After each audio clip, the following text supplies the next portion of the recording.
Hey, in this short video, we break down the 4 fundamental ingredients to create foundational success as a coach. Number 4 is the most important one in my opinion, and it's by far the one that most people don't do. You hear the sirens? I do. They're excited. Woo! We're here. Yeah.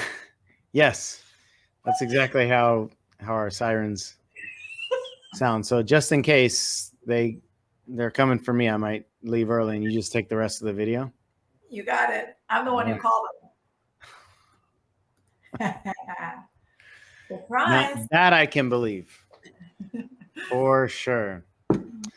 So welcome to everyone watching this video. We're going to talk about what are we talking about? What causes coaches to succeed? Yeah, 4 things that coaches, well, that's 8. 4 things that coaches need to succeed in business. Is there really 4 things? That's it. Can't we just make it 3 or 2? We could. Or 1? Us. End of conversation. Okay. All right, so we're gonna talk about these 4 things that coaches need to succeed in business. Let's get into these 4 things. You got it.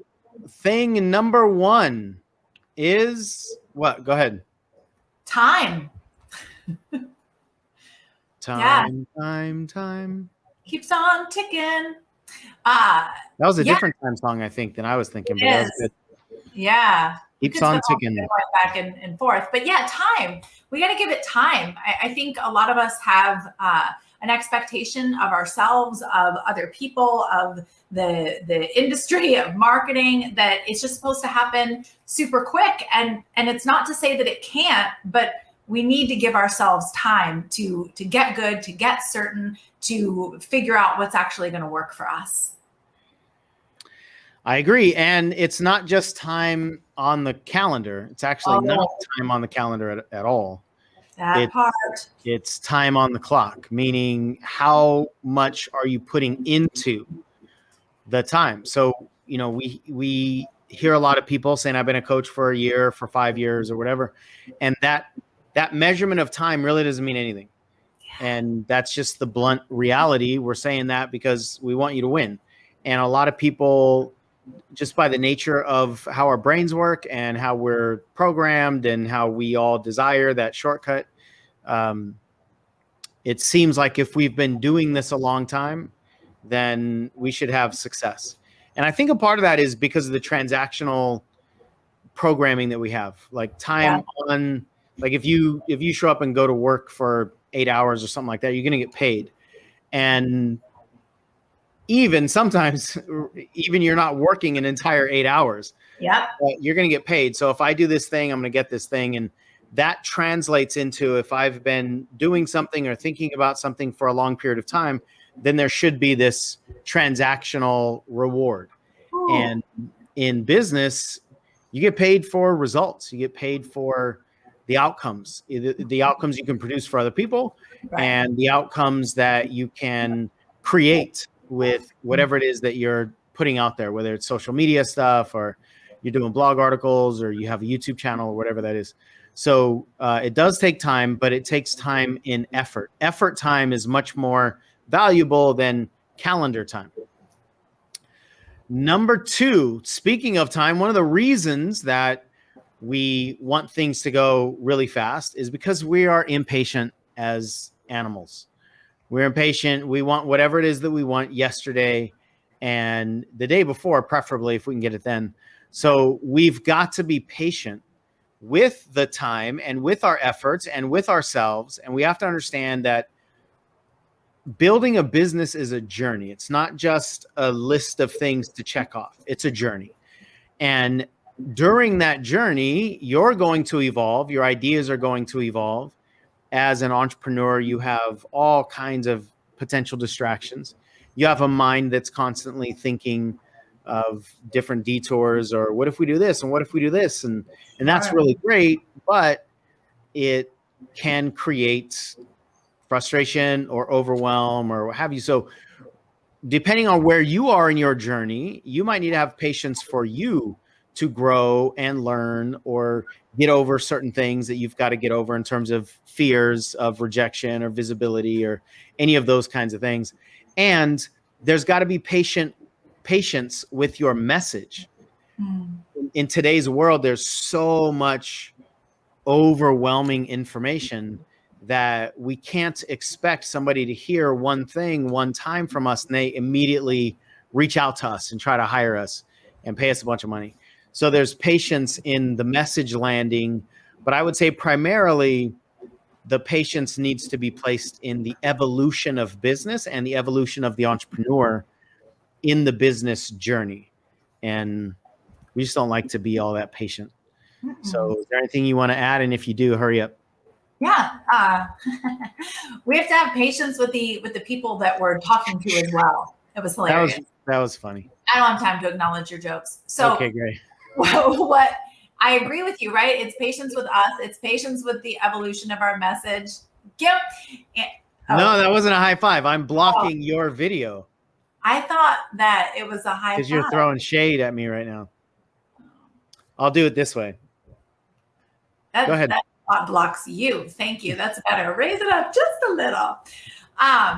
It's also patience with the people that we're wanting to connect with. So it's patience for them inside of their interpretation of and reaction to and response to our message. I think a lot of us, when we get in this work, we forget how long it took us to get into this work. And so because something changed our lives and transformed our lives, we believe that as soon as we tell somebody about it, they should respond immediately. And we forget that it took us sometimes 10, 20, 30, 40 years before we decided to take action.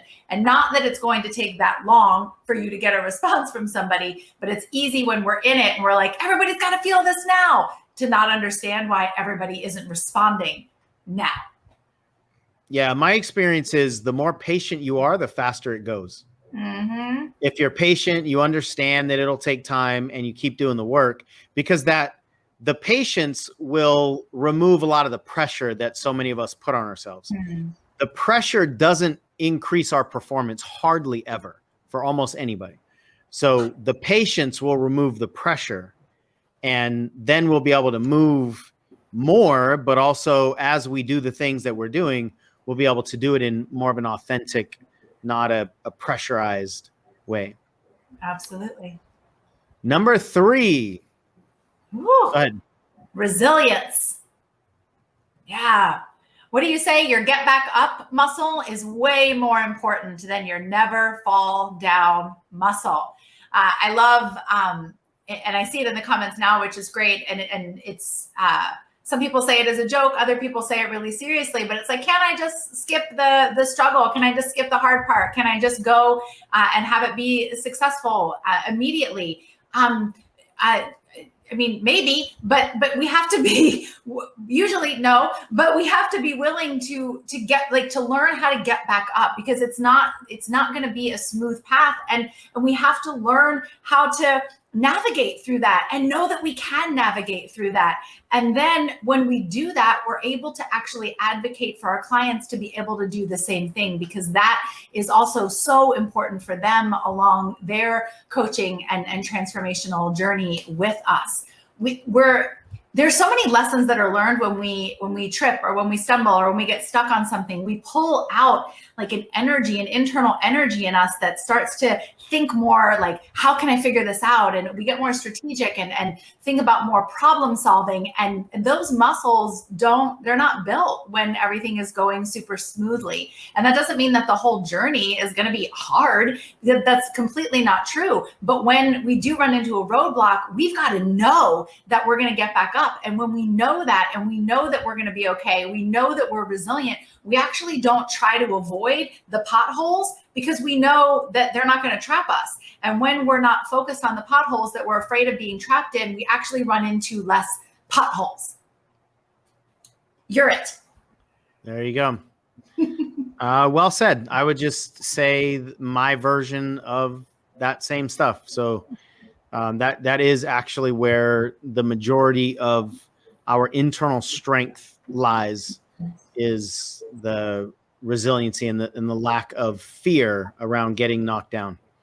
So number 4, we're going to talk about this one just a little bit more, because it's It just requires it, I think.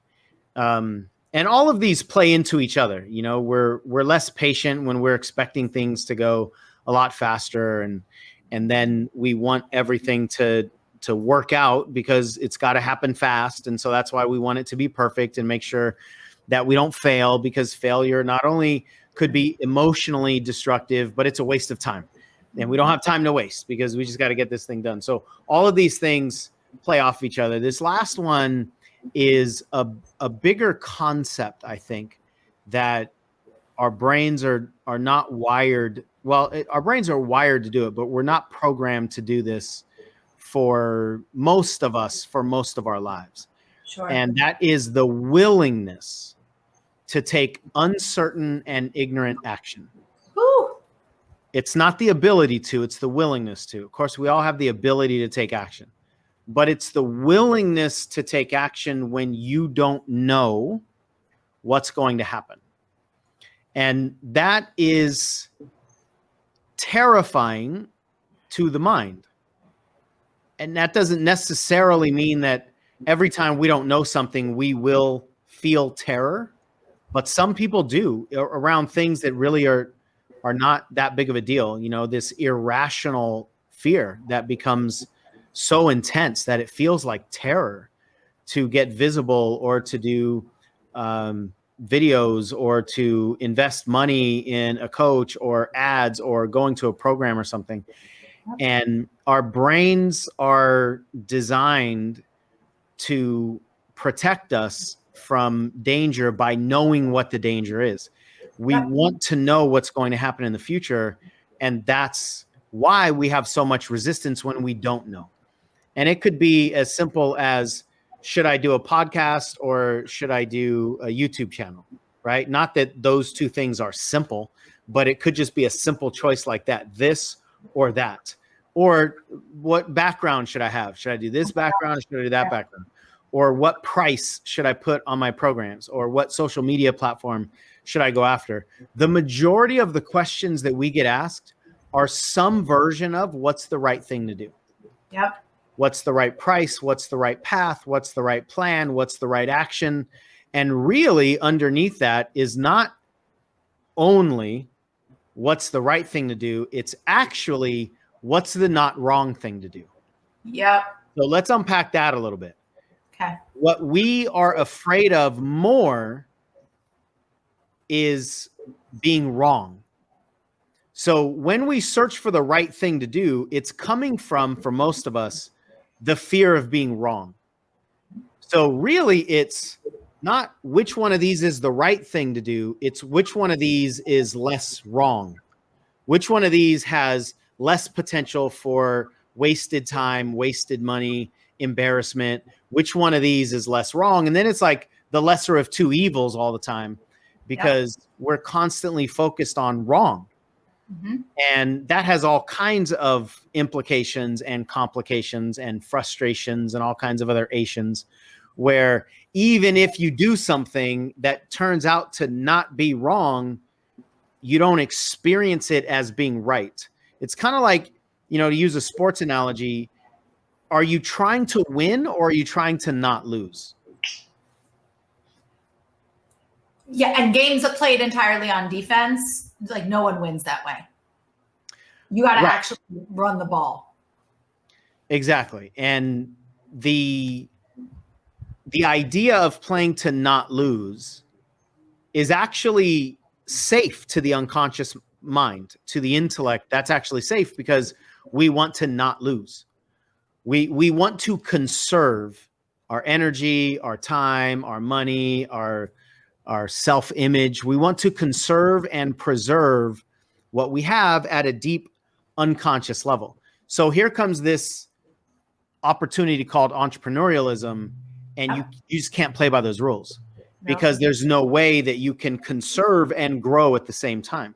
Right. So if you're going to build a business from scratch, something that you don't currently have, that means you've got to grow into this business. You've got to grow into being a business owner or being a business owner at the next level of whatever business that you're wanting to create. And that goes against the way our intellect is designed. and it also goes against the majority of our programming. So it goes against our wiring and our programming at an unconscious level. So one of the biggest things that we can do is make the switch to being okay with not knowing and doing it anyway. Because the things that most of us are demanding ourselves to know are literally impossible to know. And we get into this conversation with a lot of our clients all the time where the client goes, should I do this or this? And we go, nobody knows. Nobody knows. Here's what to do. Do them both. And then let's compare, or just pick one. It really, truly doesn't matter because we can't predict the results. And if we can just take ignorant action and then learn from the feedback from our results, we will get so much faster or further and faster, and we'll build the muscles that we need to build rather than us trying to predict the future. Yep, absolutely. For me, it was which one of these two things is not going to get me in trouble. When you said the defense, right? Playing not to lose that's playing defense, right? In sports, right? You're either on offense or defense. And if I'm defending, I'm protecting something, right? I feel like there's something bad that's going to happen that I need to protect myself against. So that's the energy that I'm coming into this conversation of taking action with, is that I'm scared of getting hit, right? Like I'm scared somebody's going to run into me. And one of my favorite things that you say that is just a mantra in my head is do it scared, do it unprepared. Like being unprepared and being scared are required ingredients. So feel the fear, that's real, do it scared. Be unprepared, because you can't be prepared until after you take the action and you have the evidence. So do it unprepared. And then step 3, do it again. Do it scared, do it unprepared, do it again. That recipe right there is the absolute best way to build a business. Yep. Especially when you are the product and you're going to have all these internal doubts and insecurities about, I'm not ready, I'm scared, I can't do this. Those are actually, just to highlight what Michelle said, those are not okay, those are required. That's right. If you're not scared and if you're not feeling like you're unprepared, then you're probably not doing anything worth doing. Because if you're going to grow, those thoughts will land in your head for almost all of us. Yep. And I teach this stuff. I have it all the time, every day. I know Michelle still has these thoughts all the time, every day. So that's why it's a willingness to move anyway with these things, these thoughts specifically, rather than an ability to make them go away. Now, if you like this video, check out that video right there where we break down the #1 skill. Listen to me when I say this. The #1 skill you need to be a really, really good transformational coach. If you can coach, they'll hire you. But that takes intention. That takes commitment. That takes conviction. That takes practice. That takes effort. That takes